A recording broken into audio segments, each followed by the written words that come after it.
Well, good morning, everybody. Good morning. Welcome to Gospel Saving Church. Praise be to God. It's good to be in the house of the Lord this morning. Amen. Amen. So I'm so thankful to be here, and actually I'm so thankful this week that the Lord has given us such a wonderful gift.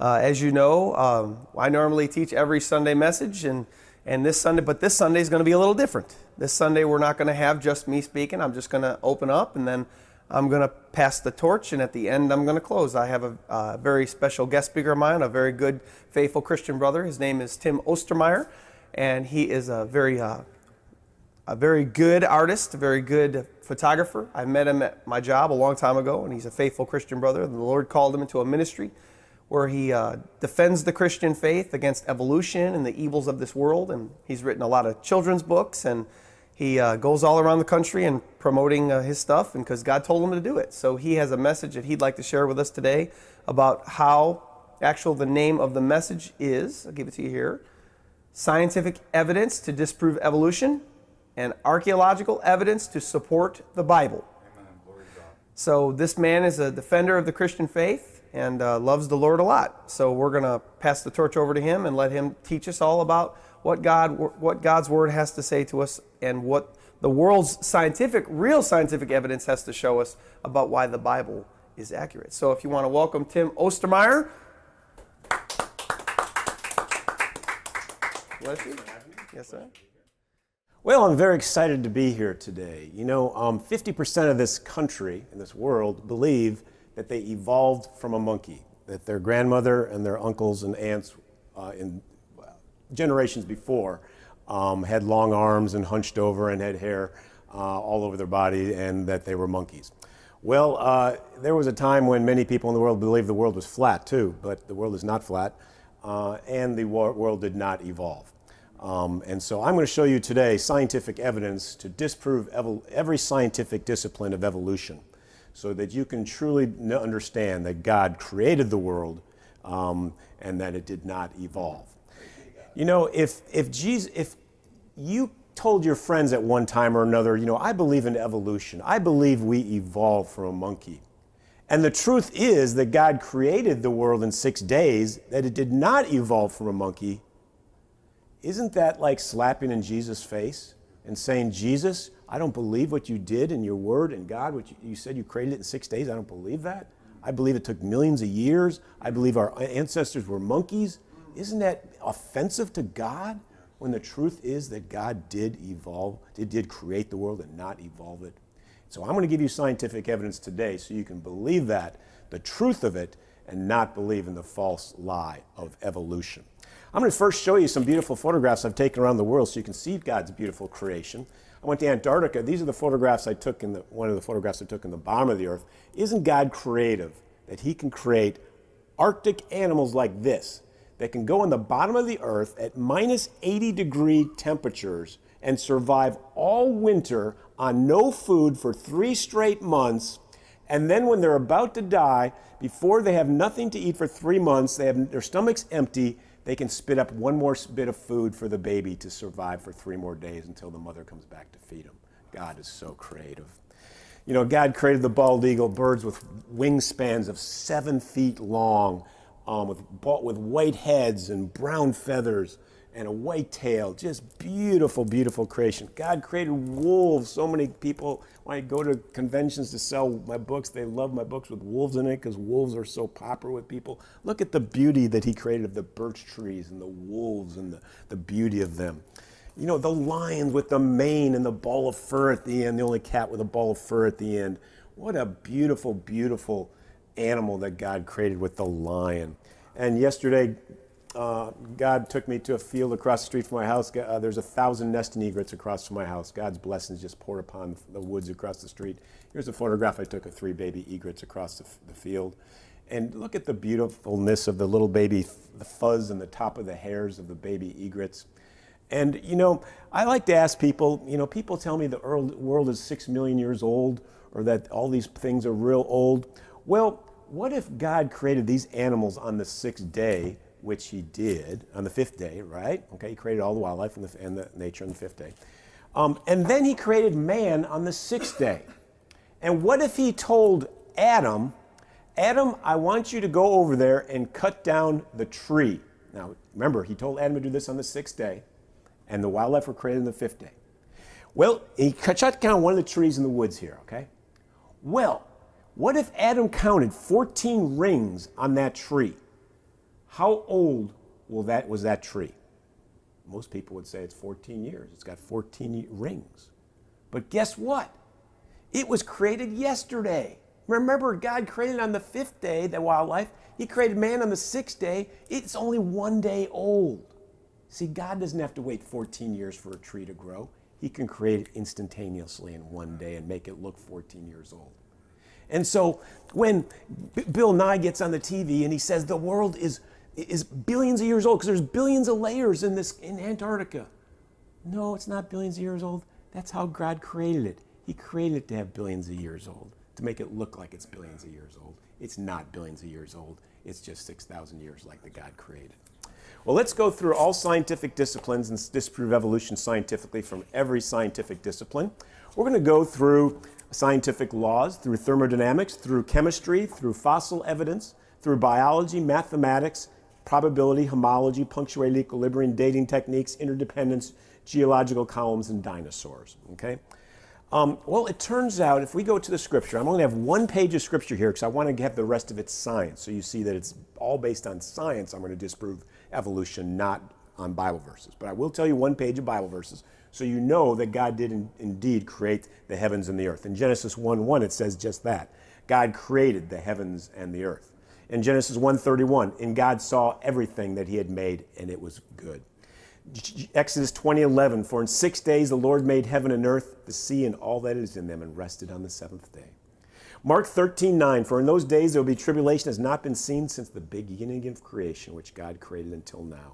Romans 1:20, since the creation of the world, his invisible name, his eternal power and deed has been clearly seen, so that people are without excuse. For although they knew God, they did not honor him as God or give thanks to him, but they became futile in their thinking, and their senseless minds were darkened because they didn't believe that God created the world. Colossians 1:16-17, all things were created through him and for him. Is before all things, and all things hold together. So God is holding all these things together. If it wasn't for God, it would just all be like in outer space. We get torn apart. Hebrews 1:3, he reflects the glory of God and bears the very stamp of his nature, beholding the universe by the word of his power. Revelation 4:11, thou didst create all things, and by thy will they all existed and were created. Well, in 1859, there was one man who brought evolution into the classrooms. His name was Charles Darwin. And Darwin introduced the idea of evolution in his book. However, unfortunately, many people started to fall away because of this book. But in spite of the title of the book, Origin of Species, Darwin never dealt with the origin of species in his book. All he did was explain variations of the same type, birds of different colors, birds of different shapes. He never showed how a bird turned into a giraffe or a horse into a giraffe. Now, he tried to explain that the horse turned into a giraffe, but he was wrong because horses don't turn into giraffes. They have different DNA, so it's impossible for a horse to turn into a giraffe because the DNA of a horse can never change into the DNA of a horse, and so they will never evolve into one into another. So that the DNA has disproven evolution's theory of evolution. Well, here's some, people used to say a frog plus 0 years equaled a prince. That's a fairy tale. But now evolution states frog plus 300 million years equals a prince, and they call that truth. Well, it's not truth, it's a lie, and we're going to go through that. Well, here's from my biology book. It shows the embryos of different animals in my biology book, all these different embryos. Well, it turns out the embryos are, he showed them to be identical. They're not identical. They're all different. But he forged the details in the drawings to make them look all alike, and later he admitted in court that he forged the details. So the biology book was wrong. Then in vestigial organs, my biology book, it said that with these organs, we don't need, we don't have need for these organs, tonsils, glands, appendix, coccyx bones. Yes, we do have need for these things. The tonsils supply flagtites to the mouth and pharynx to destroy certain harmful bacteria. The glands regulate the calcium phosphate balance in the plasma. The appendix plays a part in the control of the intestinal flora and fights disease in the intestinal tract. The coccyx bone serves as an attachment to the sphincter, an external muscle which is used in eliminating waste from the large intestine. All these things have reasons. God made them for reasons. And so to say that evolution, we've lost the need for these things is not true. Sometimes we can eliminate some because of sicknesses and we can still survive. But if you start to eliminate all these things, you're going to have some serious problems. The opposite of a vestigial organ is a nascent organ, which is a developing or incomplete organ. And zoologist Dr. Enoch noted that nascent organs are lacking. And if evolution were true, there should be a great number of these developing nascent organs in the living world and fossil record, but there is not. Well, the peppered moth experiment. Turns out that there was white moths and black moths in London. And there was lichen on the trees, so all the white moths were camouflaged. This is from my biology book, too. And so the black moths were obvious on the birch trees and the lichen, but the white moths were hidden behind the white bark. So the birds would come by, which kind of moths would they see? They would see the black moths against the white bark, and they would eat the black moths. Well, then there was a pollution that came across London in the 40s, and it destroyed much of the lichen. And so all the trees turned black with the smog. Well, guess what? The white moths were visible, but now the black moths weren't. And so the birds came by and ate most of the white moths, and then the black moths were able to survive more. So in the beginning, there was more white moths because they were camouflaged, and later there was more black moths because now the white moths were obvious and the black moths were camouflaged. So we went from more white moths to more black moths. Is that evolution? No. That's survival of the fittest. That's not evolution. That is just survival of the fittest and did not go from one species to another. We had moths in the beginning. We have moths now. Nothing's changed. Well, there are some people who believed in creation. These are some of the greatest minds who ever lived in the history of mankind. Francis Bacon, the founder of the scientific method. Johann Kepler, the founder of physical astronomy. These are all people who believed in creation, not evolution. Blaise Pascal, the father of hydrostatics and hydrodynamics, much of analytical geometry and probability, founded differential calculus, was also known for his devotional writings. Robert Boyle is the father of experimental chemistry. Isaac Newton, considered to be the most brilliant scientist of all times, he discovered the laws of motion and invented calculus. Wrote strongly defending recent creation and the existence of God. The chairman of mathematics at Cambridge stepped down for Newton as a young man because Newton solved a very difficult problem that no one else had ever been able to solve. Michael Faraday discovered the electromagnetic induction and developed electromagnetic lines of force, discovered to be the greatest physicist of all times. Louis Pasteur established the germ theory of disease and disproved spontaneous generation of life. As a student, Pasteur solved the problem in 1 hour, what a professor had been working on for a lifetime. Considered to be the second most brilliant man of all time, Einstein's considered to be the third. William Thomson established thermodynamics and discovered the first and second law of thermodynamics. Thomson was a young Earth opponent of Darwin. These are the greatest minds in the history of mankind who discovered all the sciences. Every one of these people believe in creation and do not believe in evolution, and many of them spoke against evolution. Well, the first law of thermodynamics states that energy can never be created or destroyed. Yet evolution contradicts the first law of thermodynamics that says if the Big Bang Theory produced an abrupt appearance of initial matter and energy of the universe. They have no explanation for the original production of matter or energy found in the universe. So they're saying something came from nothing, which is impossible. And so, but creation supports the first law of thermodynamics because there's a supernatural God who can overcome his own laws of science. If Jesus wants to walk on water and overcome the law of gravity, he does it. If he wants to overcome the first law of thermodynamics and create the world out of nothing, he can do it. But evolution, it can happen by chance. Well, the second law of thermodynamics states that all systems go to a higher state of disorder. Example, the sun is burning up, the mountains erode, people grow old, dead bodies decay, batteries get weak, old barns fall down, cars wear out, hair gets messed up, garage requires cleaning, energy is being dissipated to space, cosmos heat is turning cold, matter is dissolving to radiation, stars are burning out. Everywhere you look, The second law of thermodynamics is always true. If it's incorrect one time, anywhere, it is no longer a law of thermodynamics. It would be the theory of thermodynamics. But it is true that all things go to a higher state of disorder, and therefore the law of thermodynamics is what it is, a law that can never, ever be broken. Well, evolution claims to break it. It claims that there was an explosion and we get this great life and all this beautiful evolved creatures out of this explosion. It contradicts the second law of thermodynamics. Cannot happen.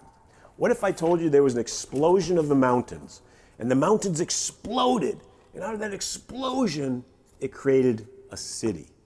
Would you believe that? No. What if I blew up an airplane and blew up a Boeing 747?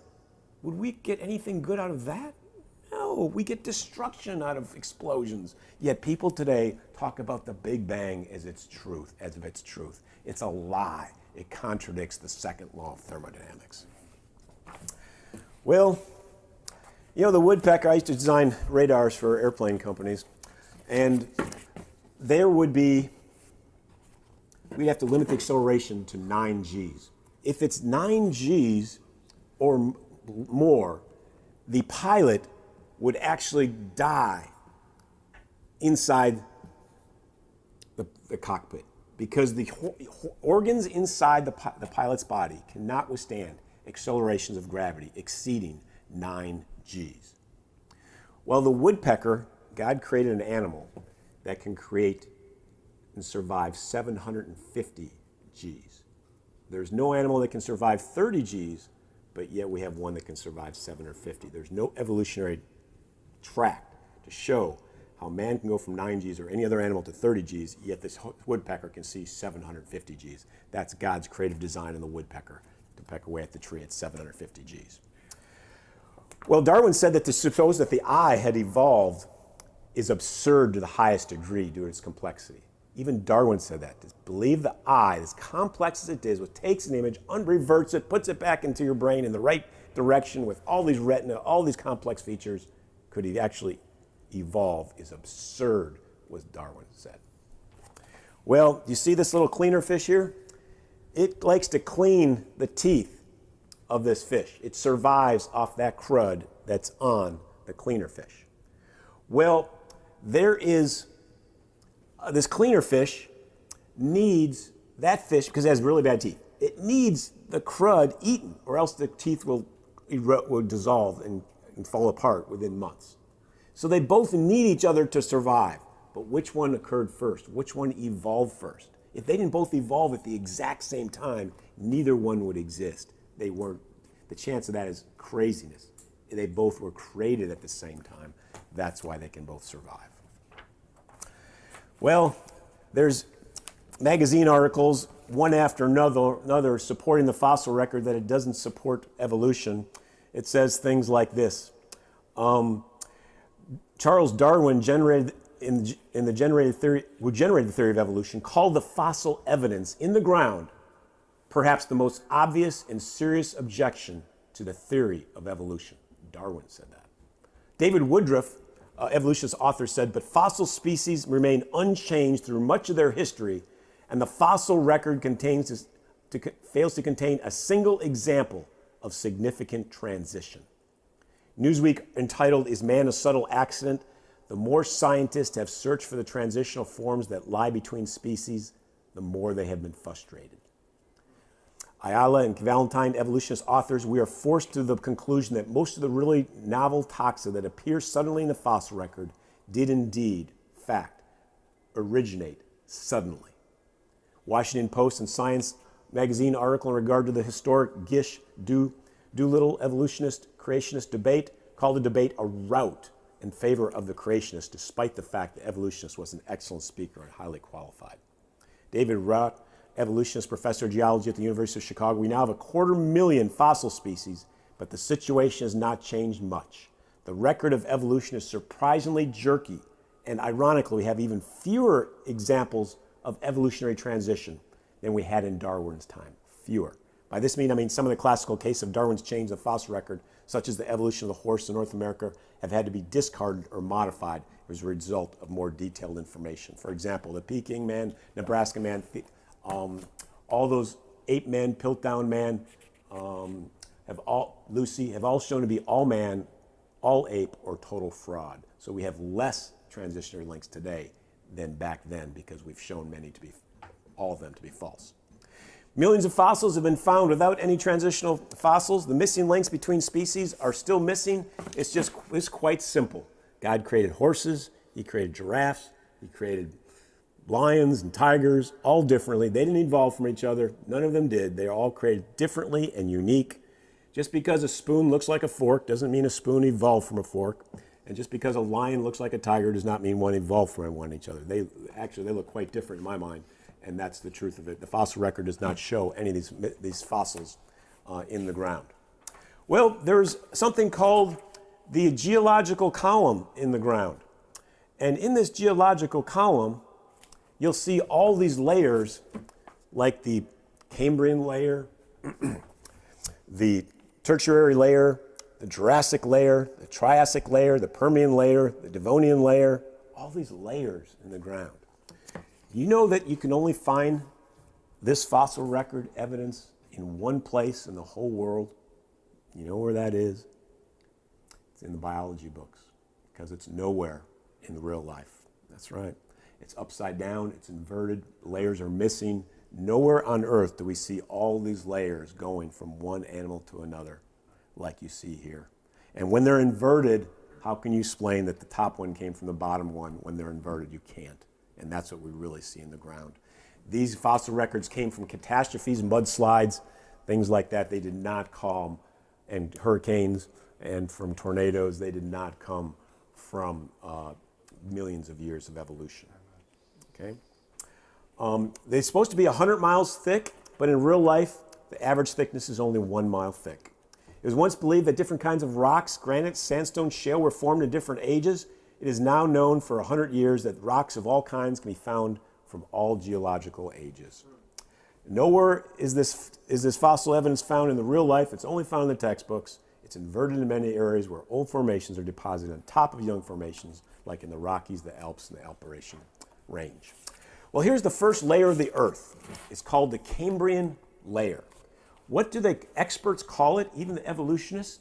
They call it a Cambrian explosion. An explosion. Why is it called an explosion? It's an explosion of life. There's so many complex creatures here.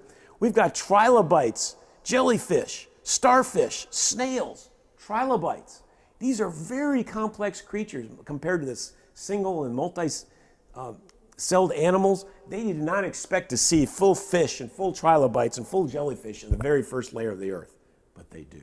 And so they call it the Cambrian explosion. They have no explanation for that, and I repeat, Darwin called the fossil evidence perhaps the most obvious and serious objection to the theory of evolution. Well, what is the truth about the fossil record? Fossil requires very specific conditions. Dinosaurs and other fossils could not have formed in the way by evolutionary books. Animals will almost never fossilize unless they're buried quickly and deeply before scavengers, bacteria, and erosion reduce them to dust. Under catastrophic conditions, dinosaurs, fish, and diverse animals are entombed by massive muddy sediments which are hardened into rock very quickly due to mudslides and things. Abrupt appearance of animals, evolution requires intermediate forms between species, and paleontology does not provide it. The abrupt appearance of plants, scientists have been able to find evolutionary history for even one group of modern plants. There's increasing evidence that many sedimentary rocks, some thought to take millions of years to accumulate, almost certainly were deposited only in months, days, hours, and even minutes. And I'll show you pictures of that coming up later. Is it hard to differentiate between fossils? I mean, when we find these fossils, is it hard here to find out which is the saber-toothed tiger, or which one's the human, or which one's the ape? No, there are clear distinctions between God's creation. Well, creationists support catastrophism. When there's catastrophes, they form these fossils immediately, and that's what, as believers, we believe, and we believe the evidence shows, that these fossils happened immediately and not over millions of years. Now, there was something called spontaneous generation, the first form of evolution. They thought that there would be some dirt or dung, and out of that dirt or dung, pretty soon, flies would start coming out of the dung. And they're saying, that's amazing, look at that. There's all this dung, all this dirt, and all of a sudden these flies are flying right out of it. That's evolution of flies. Well, it turns out Reddy decided to put the plastic over the dung to see if flies could form on the side. Well, it didn't. Because when you put plastic over it, other flies couldn't fly in there and lay the eggs. And so, therefore, the eggs couldn't form because they weren't there to be laid. So they did not evolve from nothing. It created from God's creation of the eggs that were laid on the dung. So it was creation and not evolution, disproved by Reddy. Well, Darwin used to think that the horses would stretch out their necks and become horses. So that was the second form of evolution. But again, as I said before, horses cannot evolve into giraffes because their DNA is different. The horse DNA is different than the giraffe DNA, and so it can never happen. So DNA evolution is impossible. So the next form of evolution that people started to think about was mutation evolution. They said it must have happened through mutations, through cosmic accidents into the world and landing on people and landing on creatures and changing them into different animals, or just the mutations of the radiation causing the changes. So they tried that. They tried mutations onto flies, fruit flies. And you know what they got?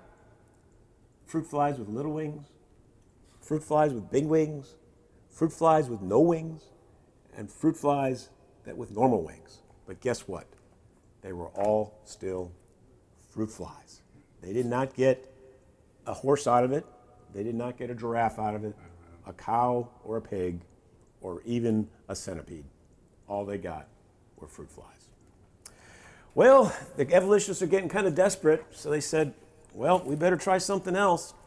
We better explain that fossil evidence because it's kind of weak. We have a cow, we have a horse, we have everything in between. We got a cat, we got a dog, but nothing in between. We got a giraffe and a horse, but nothing in between, so we got a weak fossil evidence. So let's have an explanation for that. So they said, now we know what we can call it. We can call it punctuated equilibrium. That the evidence happened so fast, it happened overnight, and the horse had a baby, and it turned into be a giraffe. And that's why you don't see it in the fossil record, because it happened overnight. No, my friends, that's not how it happened. A horse does not have a baby and turn into a giraffe. That's called silliness and stupidity. So we have just gone through, through this speech, and disproved evolution from a spontaneous generation standpoint because the eggs did not evolve. They were laid there by flies. Natural selection, we said, wasn't evolution, just survival of the fittest. Which moths survived, the white moths or the black moths? Breeding evolution, we said that was wrong. Darwin was wrong. The horses don't turn into a giraffe because of DNA. We said the mutations were wrong because you can't mutate into any other form of creature. We said the Big Bang was wrong because it contradicts the first law of thermodynamics. And we said punctual equilibrium was just ridiculous for a baby horse to have a baby and turn into a giraffe.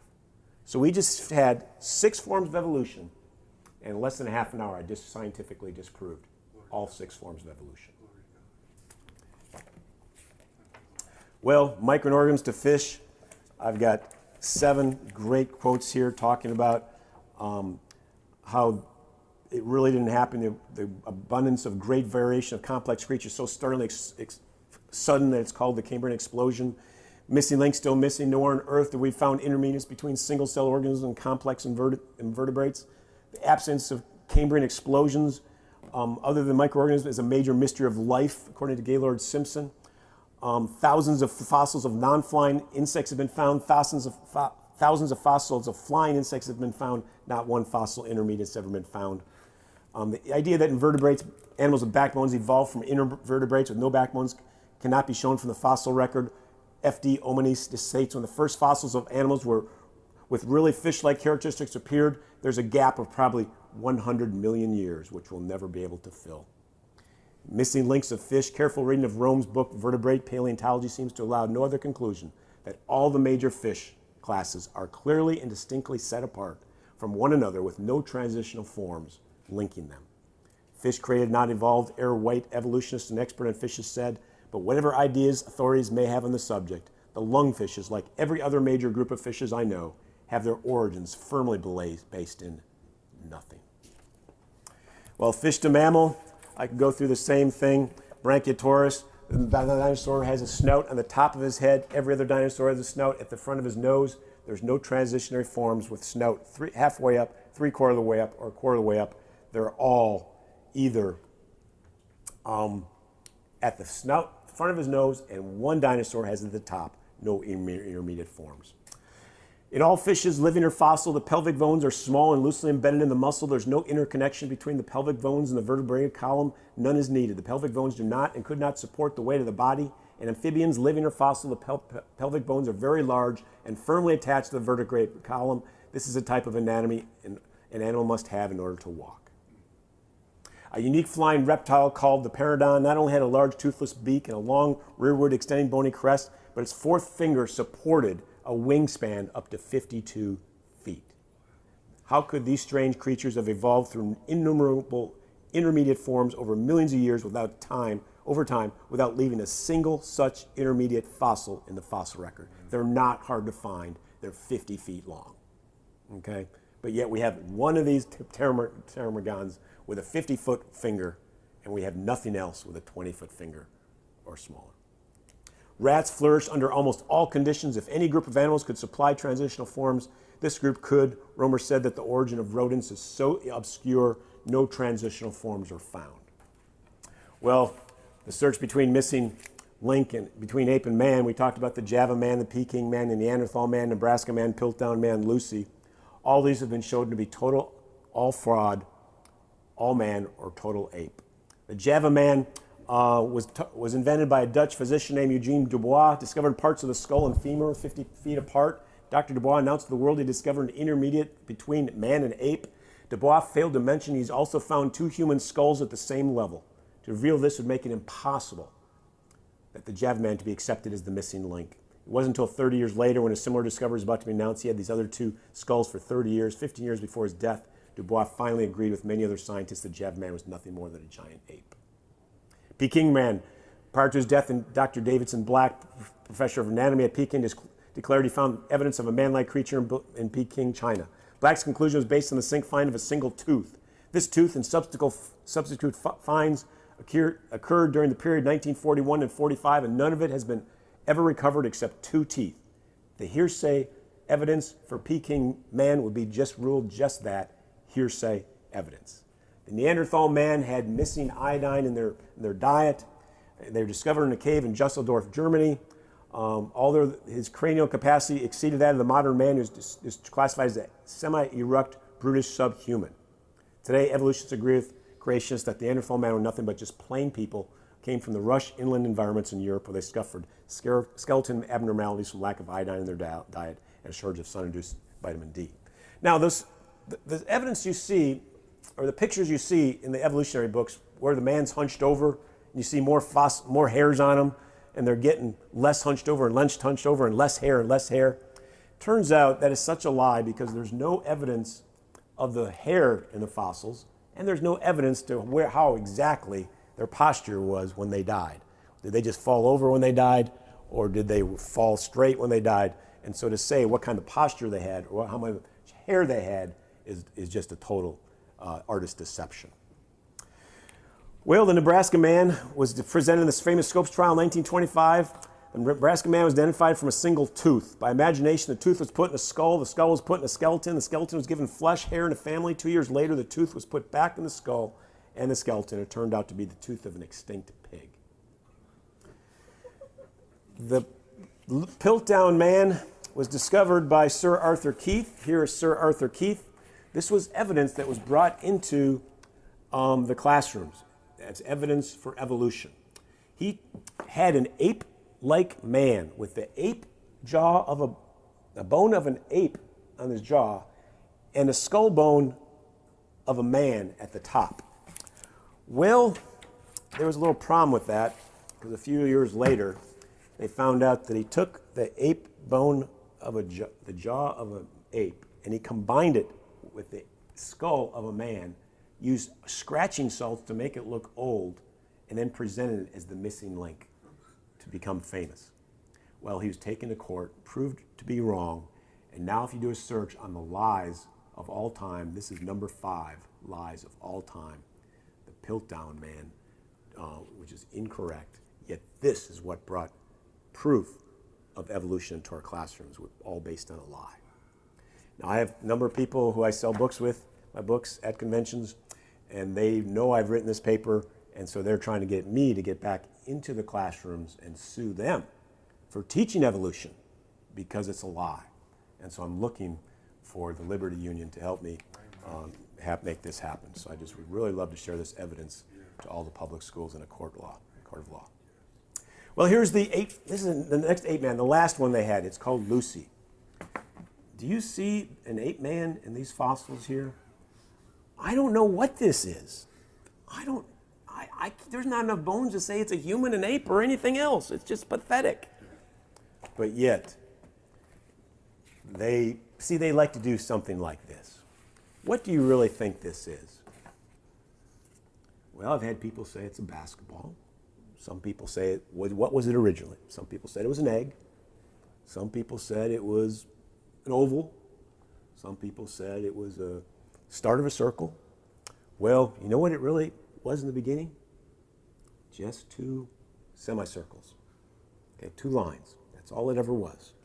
But see, evolutionists like to say, no, there was this in there, and he had hair, and he was hunched over, and there was an ape man in there, and he had he had a jaw in there, and there was skull that looked like a human, and they were combined. No, it just was that simple.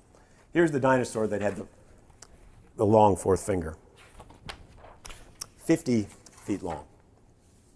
You see, when you have a fossil that's 50 feet long, it's very easy to find it, okay?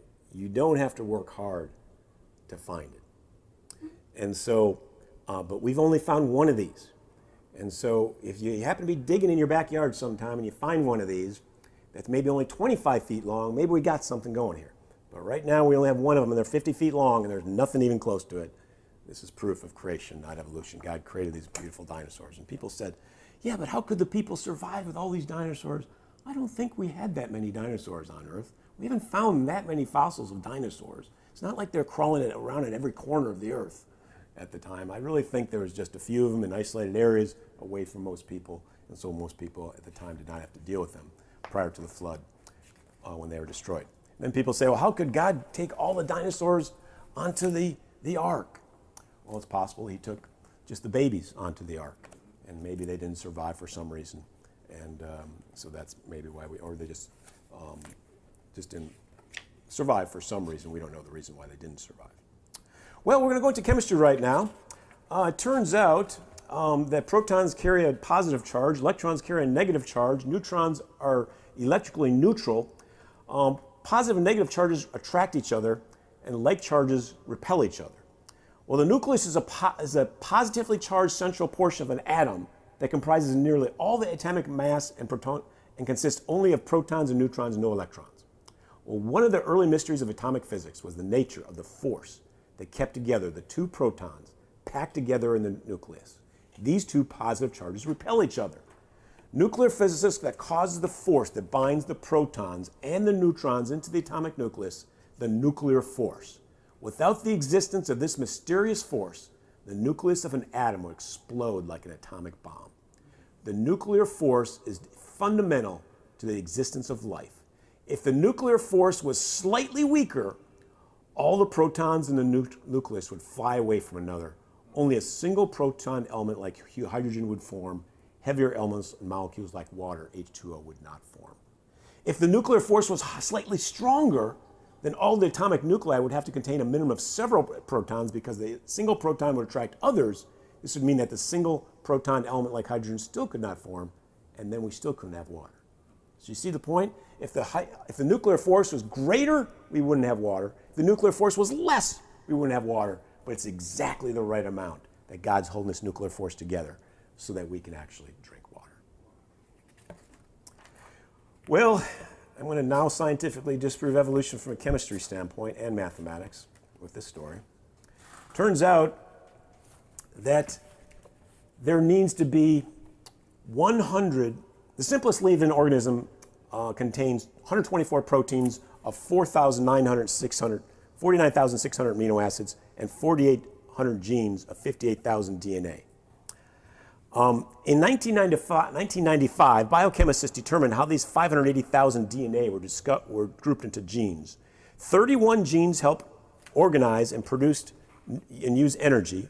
32 genes help reproduce genetic material to pass to the next generation. 17 genes help to make organisms' outer coat.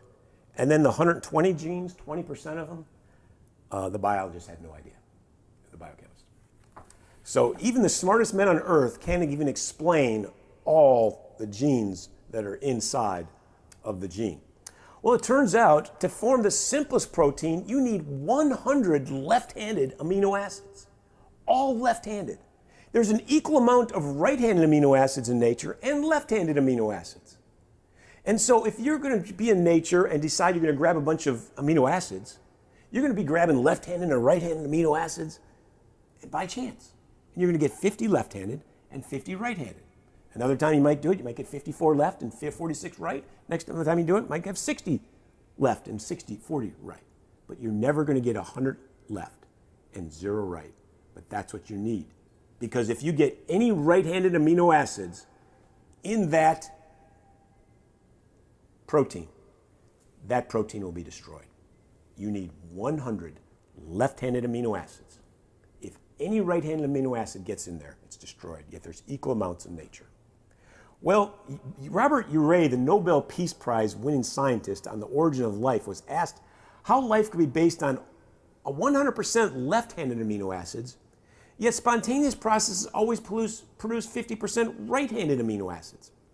Dr. Urey, a somewhat outspoken confirmed atheist and evolutionist, answered, well, I've worried about that a great deal. It's a very important question, and I don't know the answer to it.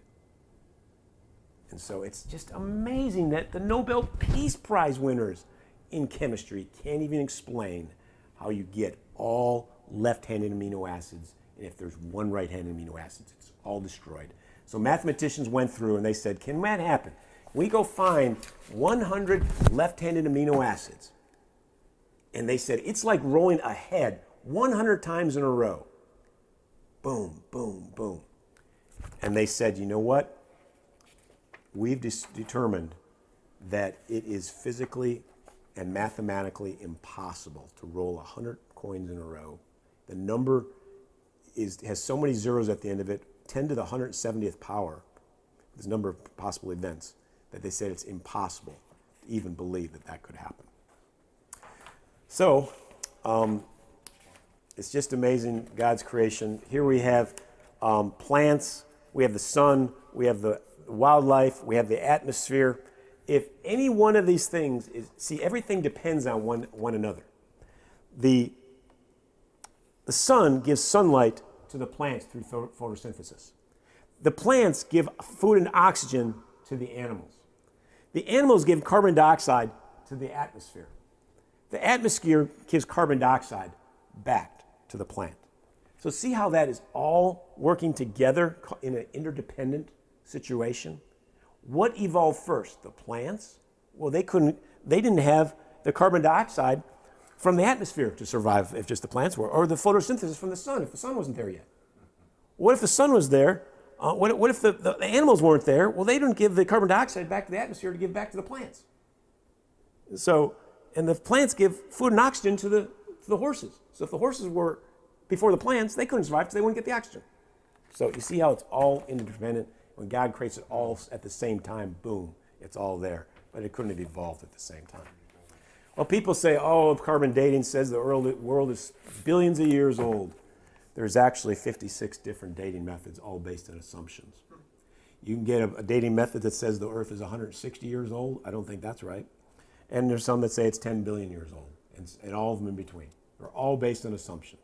What are the assumptions in the carbon dating methods? Carbon dating methods is based on the isotopes, the carbon-12, the carbon-14, okay? That it's changed, that stayed the same over time, so that we can get the ratio of the isotopes of this animal and compare it to now to see how it's decayed over time.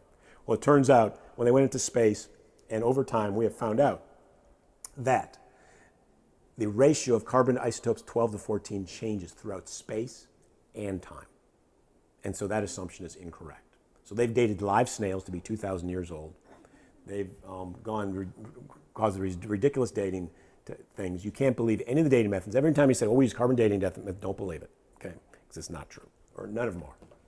Only God knows how things really are. So here's a bat. It's supposedly 50 million years old, according to the evolutionists. There's a little problem here. It looks just like the bat we have today. And they said that's impossible for anything to evolve over 50 years and not have any changes. So that's a problem for them. Well, here's some fossil evidence. They say it takes millions of years to form a fossil. Well, this fish just swallowed another fish and was fossilized immediately. It didn't take millions of years for him to digest that fish. It happened within seconds. Here a fish he swallowed another fish, and the fish hasn't even digested in his stomach. You can see the fish inside his body cavity. So he was fossilized even before he had time. His stomach could digest the fish. These are fossils the way God makes fossils, immediately, not over millions of years, which is the lives of evolution. Here's the tree that's gone through millions of years of evolution, so-called evolution, but a tree would have decayed by that time. It would have been eaten by insects. It wouldn't have stayed there through millions of years of strata. All right. We talked about the 14 years. Yeah, if you cut the tree down the 6th day, it's not 14 years old. It's only 1 day old because God created the plants on the 5th day. So it's just 1 day old. There's plenty of evidence here for a young Earth. I'm not going to go through all the details of it. I'll just give you the titles of it. Shrinking sun, evidence of a young Earth. Interplanetary dust, evidence of a young Earth. Atmospheric helium, evidence of a young Earth. Earth's magnetic field, evidence of a young Earth. And comets, evidence of a young Earth. And Darwin required an old Earth for evolution to be true, and yet all these scientific things, which I won't go through all the details, show it to be a young Earth. Well, here's from my biology book. It shows a moth, and it shows a hummingbird. This is a hummingbird moth and a hummingbird bird, and they say, see, there's proof of evolution. They look very similar. Well, if I tell you that your fork looks like your spoon, does that mean they all evolved? No, the fork did not evolve from the spoon. Humans and watermelons each have 69% water content. Does that mean that the humans evolved from the watermelons? No. Similar looking organisms do not disprove evolution because God created organisms to look similar. However, missing links are strong evidence against evolution because according to evolution, every species evolved from another species. And the evolutionary process must have been left evidence in the fossil record. And the missing links in the fossil record between the species show that evolution did not occur. Well, here's another page from my biology book. It says the whales have lungs were found to be more similar to cats, elephants, and mice than to fish. They said the bats turned out to be more similar to cats, elephants, and mice than to birds. And that was probably the most logical thing they said in my biology book. They were agreeing that there shows no traits similar between fishes or between birds, that they're all vary with different features coming from different wildlife. Letter from Dr. Braun of the United States Space Program. It talks about how he knows that God was created, and when he was in space, he just saw how complex and detailed it was, and he knew that it couldn't evolve. I'm not going to read the whole letter, but that's that. Well, thank you for listening. We disproved evolution from all the scientific areas. We disproved it from a biology standpoint, from a chemistry standpoint, from a fossil evidence standpoint, from a thermodynamic standpoint, from a mathematical standpoint, from a probability statistics standpoint, interdependence, geological column, and dinosaur standpoint. I hope you enjoyed the talk on disproving evolution. It's a lie. God did create it. You can count on it. And please don't tell other people that you evolved from a monkey. It's just it's not true, and it's offensive to God. Please tell the truth of God's creation, and that God did indeed create it in 6 days, just as he said. Remember, the Hebrew word for the word day in Genesis 1 is a 24-hour period of day. It's not 10,000 years or 100,000 years or a million years. It's a literal 24-hour day. and I think the evidence shows it. I'm going to discuss today the archaeological evidence to support the Bible. Every time I looked at a book, I had about 30 different sources, and I looked at all the pictures in the book that would explain how true the Bible was. I only found 1, 2, 3, or 4 pictures per book that actually showed the truth of the Bible. So by combining all these pictures from 30 sources and referencing them in the back to show you that I didn't plagiarize it, just showing where they came from, and then to show you what pictures I got from those sources, you can get them all in one source. Okay? So, comments from archaeologists. Let's start with that. Well, William Albright is considered one of the great archaeologists. He says, there can be no doubt that archaeology has confirmed the historicity of the Old Testament. Discovery after discovery has established the accuracy of innumerable details and has brought increased recognition to the value of the Bible as the source of history. Merrill Unger, an Old Testament, said Old Testament archaeology has discovered whole nations, resurrected important people, and in an astonishing manner filled in historical gaps, added immeasurably to the knowledge of biblical backgrounds. Well, Miller Burroughs, Yale archaeologist, said the archaeological work has unquestionably strengthened confidence in the reliability of scriptural reference. Well, Sir William Ramsay, regarded as one of the great archaeologists who ever lived, said after 30 years of archaeological and topological study of Asia Minor, Ramsay stated, Luke is a historian of the first rank, the author of both Luke and Acts.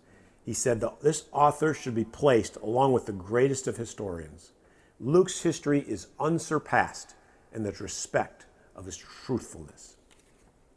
Well, a Time magazine article came out and it stated this in 1995, is the Bible fact or fiction? Well, in there they gave remarkable archaeological evidence to support the Bible. They talked about a number of crucial discoveries suggest that the Bible's more ancient tales are based firmly on real people and real events.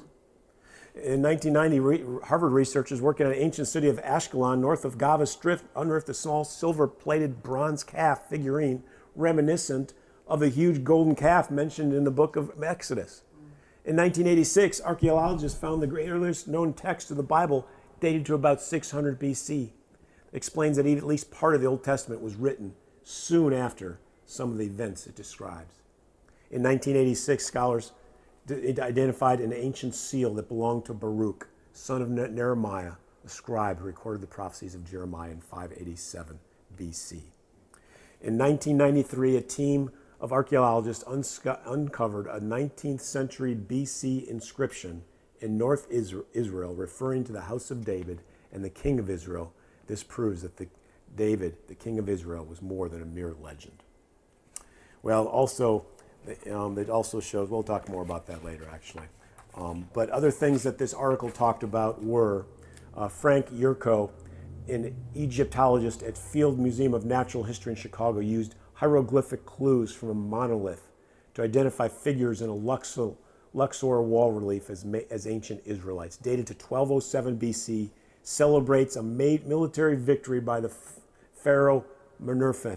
Israel is laid waste, it reads, showing that Israelites were a distinct population more than 3,000 years ago, and not just because the Bible tells us so.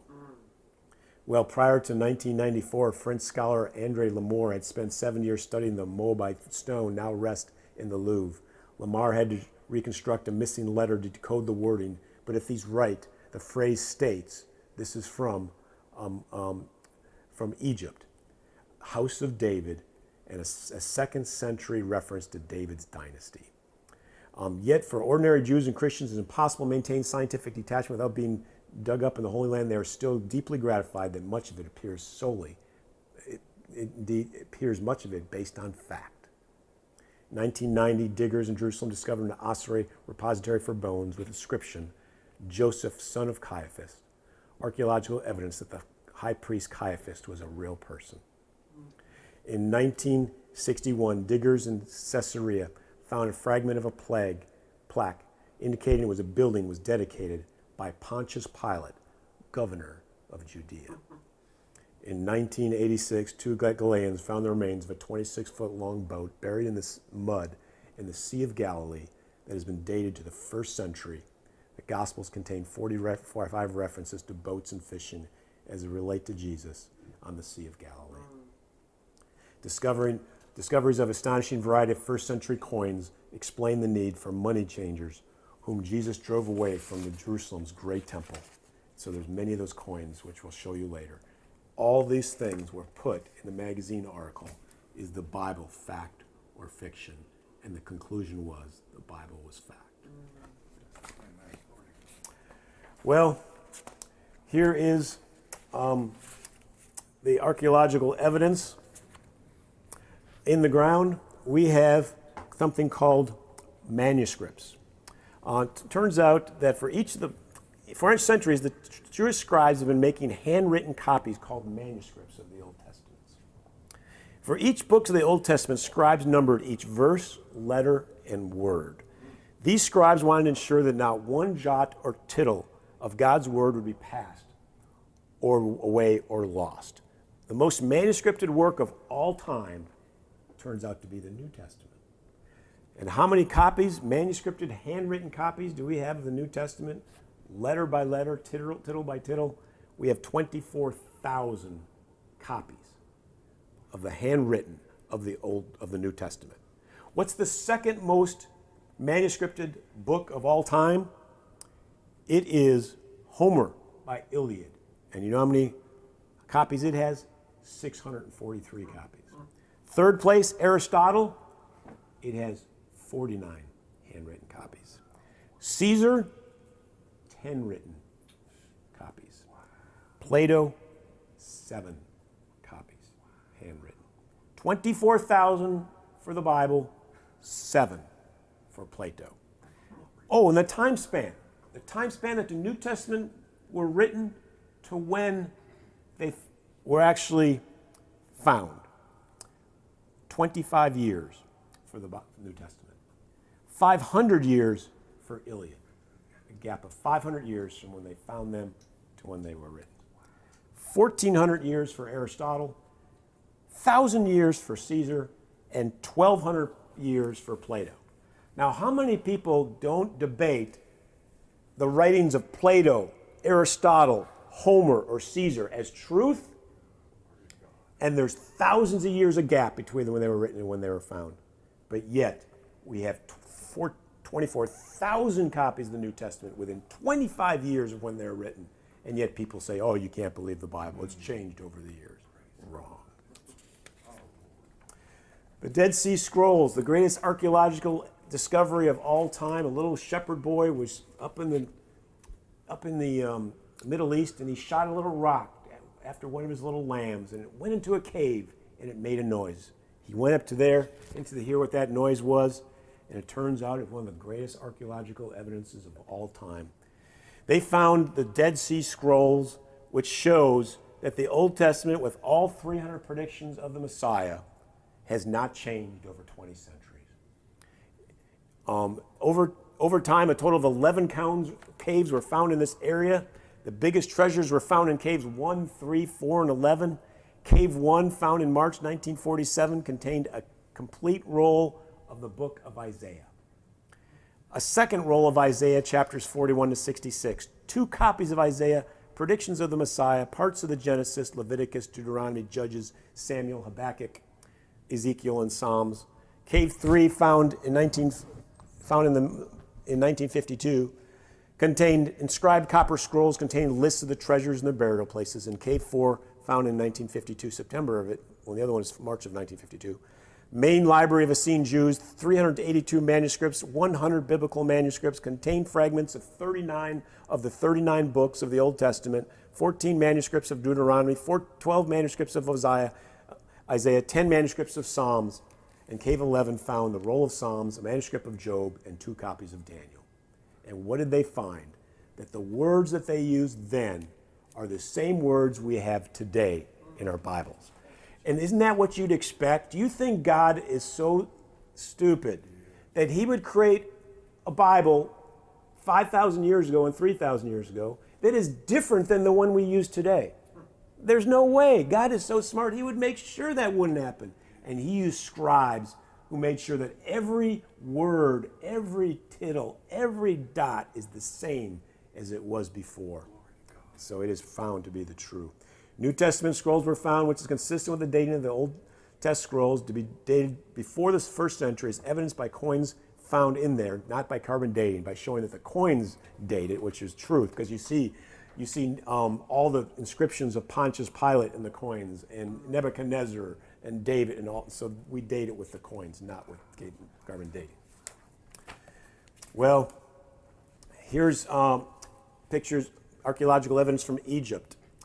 The first Egyptians were primitive hunting and farming communities from the descendants of Mizraim, Genesis 10:6. In 3100 BC, 100,000 years before Abraham, all of Egypt was gathered under one king. The Israelites spent 430 years in the land, Exodus 12:40, between the time of Joseph and Moses. Ramses II was the pharaoh of Egypt during the great Israelite exodus from Egypt. Here are pictures, archaeological evidence of Ramses II that are just hundreds of feet tall from the 13th century BC. Pharaoh of Egypt during the Exodus, Ramses II, had this statue of stone made of himself. He's not a prideful man or anything. He just wanted a big statue of himself. Anyways, so here is some evidence found 4,000 years ago of archaeological evidence. 2100 BC, God gave Abram and his descendants the land of Israel. Genesis 12:1-2. Yet today, Israel is one of the smallest countries in the world, but has the fourth most powerful army in the world. Well, here is a stone slab from Egypt, 1200 BC, found at Thebes. Turns out that it says the name of Israel clearly in this Egyptian stone, showing that the Israelites had left Egypt for the Promised Land. Proof that the Israelites were in Egypt with this Egyptian stone. Here's the Israelites carrying the Ark of the Covenant in stone, right, shown over here. That was instrumental in the destruction of Jericho, Joshua 6:13. And here's a stone carving from Egypt, 2200 BC, showing two Israeli boys being circumcised with flint stones. There's archaeological evidence, proof of Israelis in Egypt. So we indeed have proof that the Israelites were in Egypt, which is what you'd expect, because the Bible predicts that they were indeed in Egypt. Well, here's some pictures of Babylon in its heyday up over here. This is the New York City. This is the Paris of the old days, all right? This is the city of cities. It was an amazing place. The center of world trade, the main link of commercial trade between the East and the West. The Tigris River was also used to carry Babylonian trade. The Euphrates River ran down the middle of the city. Specs of the Babylon, according to Herodotus, it was 196 square miles, had a circumference of 56 miles. Its moat was 30 feet tall. The heights of the wall, the moat's deep, 30 feet deep. The height of the wall, 311 feet tall, 30 stories tall around the city. The width of the wall, 87 feet. The watchtowers, 250 feet, 100 feet taller than the walls. I mean, Babylon was just an indestructible city that was never going to be destroyed. It was protected by all these walls that were 10 stories tall, 30 stories tall, and 87 feet wide. Well, the Bible predicted it was going to be destroyed. It said Babylon's going to be like Sodom and Gomorrah, Isaiah 13:19. It says it's never going to be inhabited again, Jeremiah 51:26 and Isaiah 13:20. It says tents will not be placed there by Arabs, Isaiah 13:20. Stones will not be removed for other construction, Jeremiah 51:26. Babylon will not be visited, the Bible predicts in Jeremiah 51:43.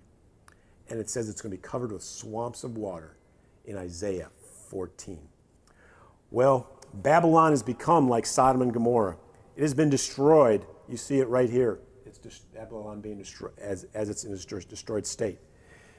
It has been destroyed, has not been inhabited again. Babylon is off the beaten path of other tourist attractions and is not even visited by tourists. The river embankments have broken away and the swamp water have covered much of the land. Everything the Bible predicted about the greatest city in the history of mankind is true. Babylon has been destroyed. Tyre, the ancient city founded in 2700 BC. 4 prophets, Amos, Jeremiah, Ezekiel. That's 3. Amos, Joel, Jeremiah, and Ezekiel. That's 4. Condemn the Tyrians for delivering the Israelites to the Edomites and selling the Israelites as slaves to the Greeks. Amos 1:9, Joel 3:5-6, Jeremiah 27:1-11, Ezekiel 26:3-21.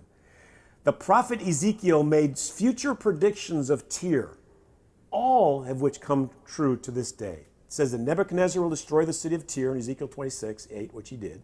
Many nations will rise against Tyre, which they did, Ezekiel 26:3. Will be made like a bare rock, which has happened, Ezekiel 26:4. It's a bare rock, no one lives there. Fishermen will spread their nets. It's true, it's near the water, so the people come and spread their nets on there. That's all they do there. Much of the ruins will be built in the water. It's now parts of the city remains in the water and will never be rebuilt, and it hasn't been rebuilt in Ezekiel 26:14. All these predictions of these prophets have been true. Here is a picture of Tyre today. Just with the columns and the bare rock, nobody lives in Tyre today.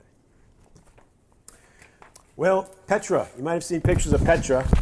They've got the little tunnel that gets you into Petra, and all the buildings carved out of stone in Petra. They said this was a perfect city. You have to enter through one area, the thin little rock that gets you into the city. It's all surrounded and protected. And all the buildings are created out of rock. They can't burn it down.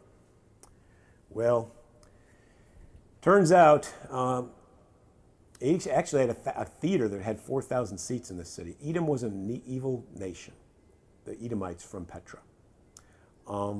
It's one of the wonders of the ancient world. Well, 6 prophets heaped condemnation upon Edom: Isaiah, Joel, Ezekiel, Jeremiah, Amos, and Obadiah. It's predicted to be conquered by Israel in Ezekiel 25:14. Predicted to become desolate by Isaiah 34:13. Predicted to never be populated again, Jeremiah 49:18. Predicted that wild animals will inhabit the area, Isaiah 34:13-15.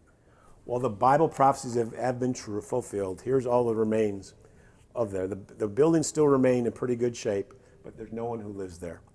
The Israelites conquered Edom, according to Josephine Iniquities.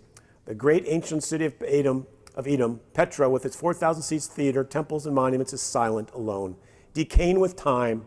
Numerous animals inhabit Edom and Petra, including lions, jackals, leopards, eagles, hawks, owls, lizards, vipers, and scorpions. You must first go to the border of Edom to find the first inhabited town, Teman or Maine, but nobody lives in Petra, one of the 7 ancient wonders of the world. So all the Bible has predicted that it would be conquered, it did. It would become desolate, it did. Never be populated again, it won't. And wild animals that inhabit, all those predictions were true.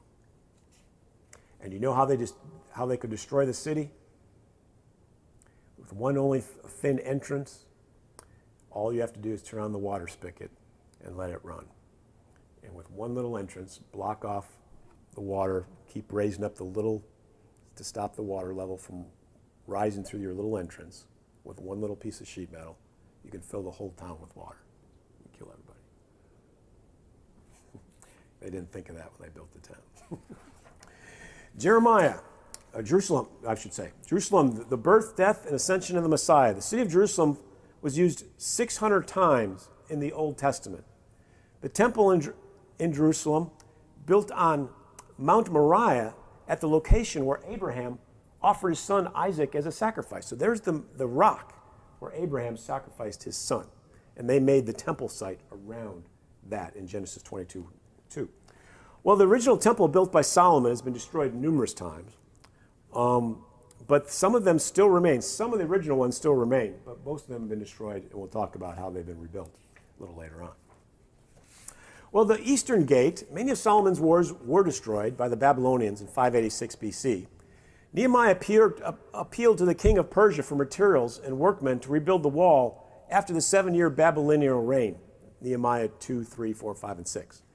Messiah made his triumphal entrance into Jerusalem, into the temple, through the Golden Gate on the eastern side.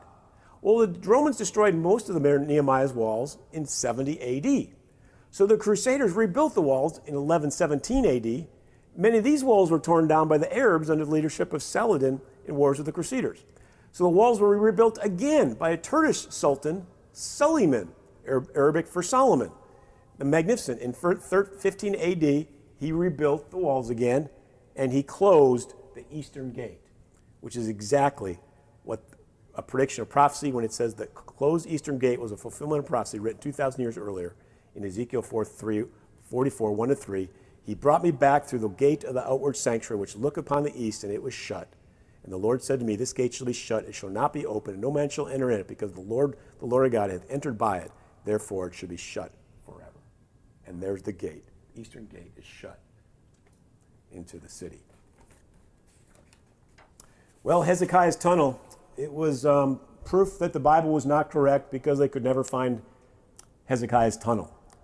Little problem, they found it. So in 1830, they found 100 yards long, a tunnel through solid rock. 600 yards long. They actually had people with pickaxes, one rock at a time, going from both ends, all three shifts, all night long, year after year, until they met in the middle, 600 yards through solid rock. Hezekiah was the 13th king of Judah. He courageously initiated religious reforms. In high places, images and pagan altars were destroyed. The bronze serpent that Moses made in the wilderness had been preserved and people were worshiping it. Hezekiah had it destroyed in 2 Kings 18. When Hezekiah experienced a serious illness, prophet Isaiah informed him that he would die. In response to Hezekiah's prayer for recovery, God promised him 15 additional years of life. God also provided a sign for Hezekiah as evidence that the promise would be fulfilled. The remarkable sign consisted of the sun's shadow moving backward 10 degrees on the sundial of Ahaz, Isaiah 38, 1-8. Anticipating Assyrian aggression, Hezekiah made extensive military preparations. He strengthened fortifications of Jerusalem, produced weapons and shields for his army. In realizing the importance of water, Hezekiah constructed a tunnel that channeled the water from the springs of Gahan outside the city walls to the pool of Siloam inside the walls, 600 feet long. It was cut through solid rock, 1,700 feet, 566 yards. Well, they found an inscription recently, and the inscription was written in Paleo-Hebrew, ancient Hebrew, from the 8th century BC, not the post-Babylonian script Hebrew from later, thousands of years later. Proven this was created in the 8th century BC based on the inscription they found with ancient Hebrew. So it's just an amazing thing that we find discovery after discovery. There's Hezekiah's tunnel created through solid rock, 600 yards. It's just an amazing sight. Well, the Cave of Machpelah is archaeological evidence to show that the first book of the Bible, the Genesis, which included the creation of the world and the worldwide flood, is literal and not figurative. The Cave of Machpelah shows the following tombstones. In Genesis 25, 9-10, Isaac and Ishmael were buried Abraham in the Cave of Machpelah in the field of Ekron, east of Mamre, the field which Abraham purchased from the Hittites. There Abraham was buried with his wife Sarah. In Genesis 49, 29-32, then Jacob said to him, bury me with my fathers in the cave that is in the field of Ephron the Hittite, and the cave that is field at Machpelah to the east of Mamre, to the land of Canaan, which is Abraham bought from the field from the Ephron the Hittite to possess as a burying place. There they buried Isaac and his wife Rebekah. There I buried Leah. The Cave of Machpelah is under a fortress-like exterior constructed by Herod the Great in 37 BC. The cave is located precisely where the Bible predicted it would be, in the land of Canaan, east of Mar, in the field of Ephron the Hittite. A 12th century Augustine monk named Arno was lowered into the cave with a rope, and he spent several days exploring the corridors and rooms under the ground. Among his finds were 15 jars containing the bones identified as belonging to the 12 sons of Jacob. And here is the first Jew in 700 years to climb into that sub-cave area where he found the bones of the 12 tribes of Israel. There is the tombstone of Isaac and Rebekah, Isaac on the right, Rebekah on the left, in the Cave of Machpelah. And there's the Cave of Machpelah entrance located behind Isaac's tomb. That's where the entrance to go underneath to find the 12 tribes of Israel, under the bones underneath there. So just as the Bible predicted, they would find the bones of all these places where the Bible predicted they'd be buried. Well, we talked about the manuscripted book. The manuscripted New Testament, 24,000 copies. Here's some of the handwritten copies that they found. Ancient papyrus fragments of the book of John written in the Greek language and dated to be 200 AD, just very short time after Jesus died, less than 200 years. And many of them are within 25 years. Those are just amazing that we have so many handscript manuscripts of the New Testament. Well, Bethlehem. The prophet Micah predicted the Messiah would be born in the city of Bethlehem. The name Bethlehem means house of bread. The Messiah, Jesus Christ, was born in Bethlehem, and it turns out Jesus was called the bread of life in John 6. Well, Bethlehem was the burial place for Rachel, the wife of Jacob, and Bethlehem was the ancestral house of David. And Bethlehem exists to it today. It is not destroyed like some of the other cities because God, the Bible did not predict destruction on the Bethlehem, so it exists today. Well, New Testament locations, we found that there's found the Sea of Galilee exists where Jesus walked on water, where Jesus calmed the water. The tomb of Lazarus, where Jesus raised Lazarus from the dead, exists. The island of Patmos in the Mediterranean Sea, where John was banished as a criminal for his faith and where he wrote the book of Revelation. All these things are true that the Bible talked about and found in real life. Here's the Sea of Galilee, and the boat that they discovered dated to be from the time of Christ, just within, found within about 70 AD, they dated it to. They believed it was within 50 years of Jesus dying, the boat from the bottom of the Galilee. Maybe the very boat that Jesus entered. We don't know that for sure. It's just a possibility because it's from the sea where Jesus spent time, where he spent much of his time there. Corinth, the city of Greece, written about by Paul, 1st and 2nd Corinthians, one of the wealthiest and most immoral of all ancient cities. Paul wrote the book of Romans while in Corinth. Here's a first century sculpture found in Corinth.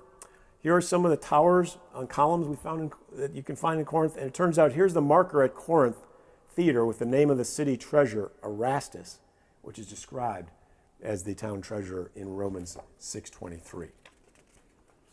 Well, Capernaum was the most important city on the Sea of Galilee on the North Shore. Capernaum was the center of Jesus' ministry.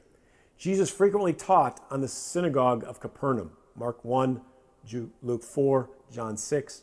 Jesus performed many miracles in Capernaum. The healing of a centurion's paralyzed servant, Matthew 8. The healing of a paralytic carried by 4 friends, Mark 2. The healing of a nobleman's deathly ill son, John 4. And the healing of Peter's mother-in-law, Matthew 8. And he cast many who were possessed with demons in Matthew 8 and healed all that were sick, also in Matthew 8. Well, Jesus called Andrew, James, and John to be the disciples on the Sea of Galilee near Capernaum. So these are all these things that happened there. Jesus did all these miracles there. Healing of a paralytic, healing of Jesus' mother, Peter's mother, healing of nobleman's ill son, cast out demons there. He did all these major miracles in Capernaum. But guess what? Jesus called out Capernaum for their unbelief and pronounced a curse on the city.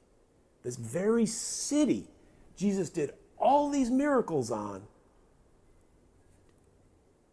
predicted its ruin and casted a curse on it. And today, if you go to Capernaum, you'll see a destroyed city. The ruins of Capernaum, predicted by Jesus in Luke 10:15, because of their unbelief. And isn't that amazing? People said, oh, if I could see, then I'd believe. No, you wouldn't. Because Jesus did miracles in this city, and the very people who saw the miracles are the people he predicted destruction upon because they didn't believe him, even that he did miracles there. Well, here's Pontius Pilate. Pontius Pilate was the 5th Roman governor of Judea. He was convinced that Jesus was not guilty. Pilate was convinced that Jesus was not guilty of anything and sought to release him in Mark 15. Well, Pilate knew that it was because of his envy that the chief priest delivered Jesus to be killed in Matthew 27. Pilate did not want to agonize the Jews or risk damage to his reputation, his career, but he did not want to kill an innocent man, so he tried to wash the hands of his decision in Matthew 27. Giving the people an option to release one of the prisoners in Matthew 24, Pilate issued the officer sentenced Jesus to death by crucifixion in Matthew 27. Well, what do we have found archaeologically? We found the bronze coin of Pontius Pilate here and here. The silver denarius of Tiberius here and here. The silver coin of Augustus, here and here. And the inscription of Pontius Pilate, with his name, Pontius Pilate, in Caesarea. So this is archaeological evidence to prove these people lived, the very people who spent their time with Jesus. And for years they said, oh, crucifixion never occurred. They never crucified people. That's in your dreams. It never happened. Well, the reason was that whenever they crucified someone, they would take the nails out, so there wouldn't be archaeological evidence to prove that there was crucifixion, because the nails would be pulled out of the nail to get them off the cross. Well, one time when they put the nail in, it hit a knot in the wood, or it hit a brick next to it or something, and it curled over the nail. So they couldn't pull it out. So when they died, there was an ankle bone with a nail bone through it. Proof of crucifixion. No, it wasn't a hoax. They really did crucify people, and there's proof of it right there. Well, the death, burial, and resurrection of Jesus Christ. Bible predictions in Isaiah 53, written 700 years before the birth of Christ, were fulfilled by Jesus Christ. And we have the tomb of Jesus in Israel.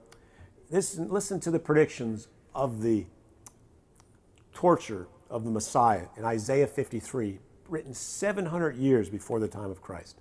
He was despised and rejected of man, bore our griefs and our sorrows. In Isaiah, these are all from Isaiah 53.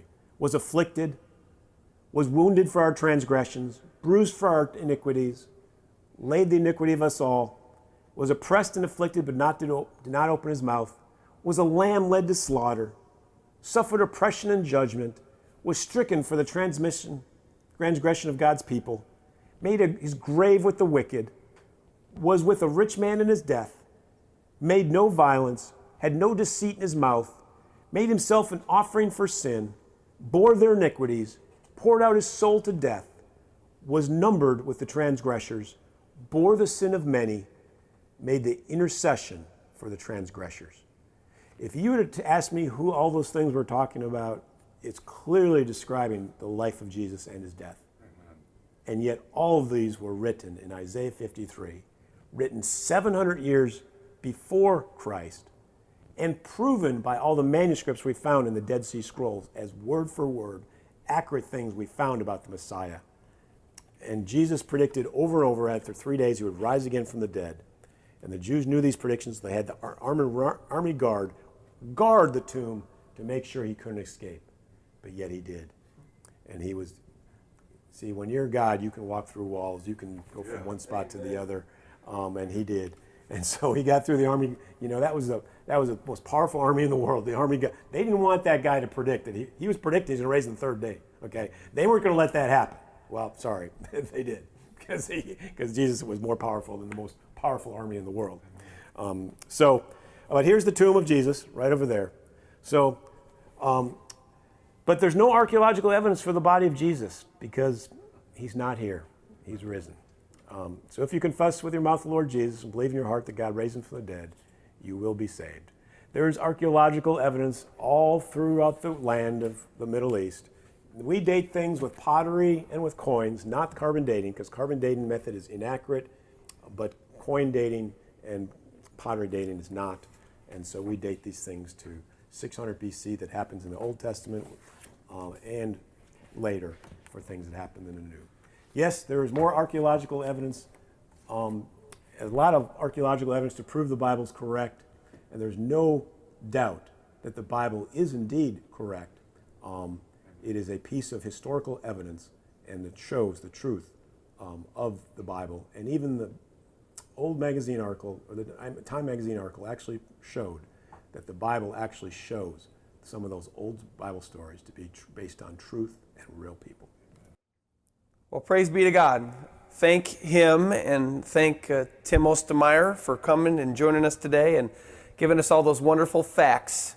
Not fiction, but coming and giving us all those wonderful facts of the Bible and of God's Word, and how, you know, the devil has crept in and lied to the world and making the world believe in evolution and against God. And I do believe it is a slap in the face to God, you know, to think that evolution is correct. I mean, how can we say, if God says I made everything in 6 days, why should we come in there and say it took millions of years? That's an absolute lie, right from the pit of hell, actually. So, we talk here all the time at Gospel Saving Church about the proofs of the Bible. Not only archaeology, but we also talk about prophecy a lot, as Tim did today. It leads me back to one thing that I talked about last Sunday. It leads me back to one thing, one powerful thing. All these things God has given us for what? To show us that we can trust in His Word. Well, if we can trust in the Word of God, in the accuracy of the Word of God, what does that do? It helps us to know that we can trust in the one that wrote the book. And if we can trust in the one that wrote the book, the one that wrote the Bible, then we can trust in Him for everything. Because in His Word, He says that He loves us above all creation. And He came and He died for us. And then not only did He die, He went and preached to the souls that were in captivity in hell. And on the third day, He rose again to set those captives free, and also to do what? Set us free, if we would just turn to Him. So I urge you, please, seek the Lord. Jesus said, if you seek, you shall find. If you knock, the door will be open to you, and if you ask, you will receive. If you ask, if you've been asking, God, are you real? God, is your word real? And then you just happen to stumble across this message. Well, there's no such things as coincidences. God meant for you to stumble across this message. It was not accidental. It was purposeful. God wants you to know you can trust in His word, and you can trust in Him who wrote it. So if I encourage you to seek God, seek His word. Go through all the things we talked about today in this message. Look at all of them. Go in for your own self and seek for your own self and see if these things are true. And you'll find them to be so, because we're not found liars here at Gospel Saving Church. Nor are those that I bring to the pulpit to be liars. So praise be to God. He's given us all this wonderful information. You can put your trust in Him. If you haven't yet, please seek His face, read His word, and surrender to Him right now, because life is short and you could die any moment. But God has given you all these proofs. And then speakers, powerful speakers with the truth coming up here and telling you the truth, so you have no excuses. Amen. Seek Him right now while you still have time, and come to Him and surrender to Him right now before it's too late. And then get in the Word, and then do what it tells you to do. Praise be to God. Let's pray. Lord Jesus, thank you so much for bringing us here today. Lord God, thank you so much for our speaker, Tim Ostermeyer, Lord, and thank you so much for your word as the truth, Lord. Thank you so much for evidences that you've given us in science, Lord God, that not skewed evidence, Lord God, just what we see, Lord, logical things that we see, Lord God, that we could see truth in those things, not lies or not confusing truth either, Lord. There's nothing to prove that evolution is correct, Lord God, but there's hundreds and thousands and millions of evidences, Lord God, that show your word to be true. And so, Lord, I just pray for anybody out there that's sitting on the fence. It's just wondering, should I come? Should I turn my life over to Jesus? Should I surrender to Christ? I just don't know. How do I know it's true? Well, Lord, I pray you get this message into their hands, and that they would know after they hear what they heard today that there's no way all this stuff could just be coincidence. One or two maybe, Lord, but not the dozens and the hundreds that there are out there, the dozens that we talked about today and the hundreds that there are out there in the world. Lord God, of your word and proofs and prophecy and archaeology and history and so on and so forth, Lord. And I pray for that person that's sitting on the fence right now, Lord God, that they would know that you're true and that your word's true and that they can trust in you and that they can surrender to you, knowing that you'll take good care of them and knowing that you have a plan for their lives.